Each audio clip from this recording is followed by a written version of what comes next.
अवधूत चिंतन श्री गुरुदेव दत्त. श्री स्वामी समर्थ. नमस्कार मैत्रिणींनो.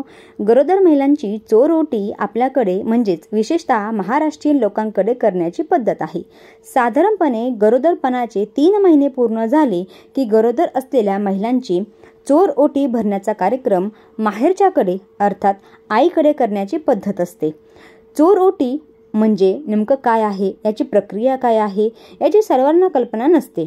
चोरओटी नक्की केव्हा भरावी, कशी भरावी याची सविस्तर माहिती मी तुम्हाला ह्या व्हिडिओमध्ये देणार आहे. त्यामुळे तुमच्याही घरी जर लहानसा नवीन पाहुणा येणार असेल आणि तुम्हालाही जर चोरओटी भरायची असेल तर हा व्हिडिओ नक्कीच युजफुल ठरणार आहे. त्यामुळे व्हिडिओ शेवटपर्यंत पाहत राहा. व्हिडिओ जर आवडला तर लाईक करा, शेअर करा आणि प्रज्ञा स्मार्ट गृहिणी या यूट्यूब चॅनलला सबस्क्राईब करा. गरोदर असलेल्या स्त्रियांनी ज्या दिवशी तुम्हाला 3रा महिना पूर्ण होतो त्या दिवशी संध्याकाळी छानशी साडी नेसावी आणि साडीच्या पदरात अर्थात ज्याला आपल्याकडे ओटी म्हटलं जातं त्यामध्ये ओटी भरण साहित्य अर्थात तांदूळ, हळकुंड, नारळ आणि सुपारी असे सौभाग्याच्या वस्तू ओटीत भरल्या जातात. 3 महिन्यानंतर साधारणतः 7व्या महिन्यापर्यंत आपल्याकडे कोणत्याही कार्यक्रमात गरोदर स्त्रियांची ओटी भरण्याचा कार्यक्रम होत नाही किंवा आपण ओटी भरून घेत नाही. ओटी भरणं म्हणजे सौभाग्य जपणं आणि येणाऱ्या बाळाच्या आरोग्यासाठी एक प्रकारे प्रार्थना करण्याचा हा हेतू असतो.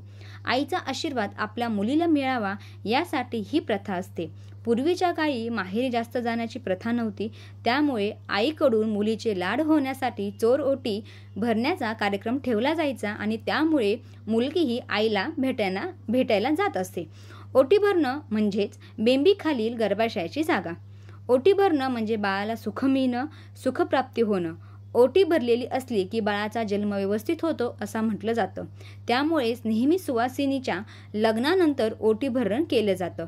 ओटीमध्ये भरण्यात येणारे तांदूळ, फुलं आणि फळं हे संततीचे सूचक आहेत अर्थात ते प्रतीक आहेत.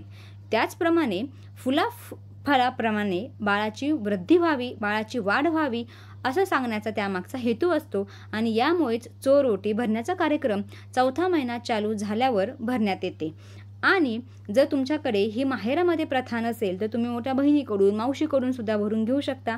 पण आजकाल सासरे देखील हवस म्हणून चोरओटी भरण्याचा कार्यक्रम केला जातो. 3ऱ्या महिन्यातच चोरओटी का भरली जाते याबद्दल तुम्हाला मी आता सविस्तर माहिती सांगणार आहे. 3 महिन्यापर्यंत बाळाची वाढ व्यवस्थित होत असते. त्यापूर्वी अबॉर्शन होण्याचे चान्सेस असतात आणि जर आपण इतरांना आधीच सांगून ठेवलं तर आपल्याला नजर लागते. त्यामुळे 3 महिने होईपर्यंत आपण प्रेग्नेंट आहोत किंवा मी आई होणार आहे असं सांगितलं जात नाही. बाळाची वाढ 3 महिन्यापर्यंत व्यवस्थित झालेली असते. त्याचे हात, पाय, डोळे, कान व्यवस्थित दिसायला लागतात आणि त्यामुळेच 3रा महिना पूर्ण झाला की सर्वांना आनंदाची बातमी सांगायची असते. मग त्यापूर्वी आपण चोरओटी भरून घेत असतो. आता चोरओटी म्हणजे खूप मोठा कार्यक्रम इथं केला जात नाही. या दिवशी फक्त घरच्यांच्या समोर ही ओटी भरली जाते.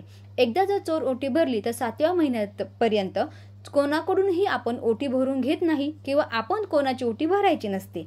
यामुळेच सर्वांना कळावे म्हणून आपण चोरओटी करत असतो. चोरओटी म्हणजेच चोरून भरलेली ओटी.